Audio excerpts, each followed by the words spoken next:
Tigari su oduvijek bili simbol snage i moći, ali šta kada ih upotrijebimo kao inspiraciju umjetnosti? Od slikarstva do kiparstva, ovi čudovišni tvorovi su osvojili srca i mašte ljudi širom svijeta.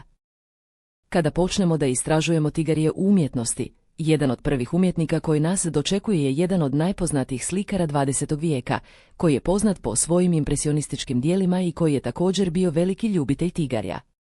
Njegova slavna slika, na kojoj je prikazan tigar u svojoj prirodnoj okolini, je postala jedan od najprepoznatljivijih umjetničkih dijela svih vremena. Ali tigari nisu samo inspiracija za slikare, već i za kipare. Jedan od najpoznatijih primjera kiparskog dijela sa tigrom je rad jedne od najpoznatijih kiparki 19. vijeka, koja je stvorila impresivan brončani kip tigra koji je postao jedan od njezinih najpoznatijih dijela.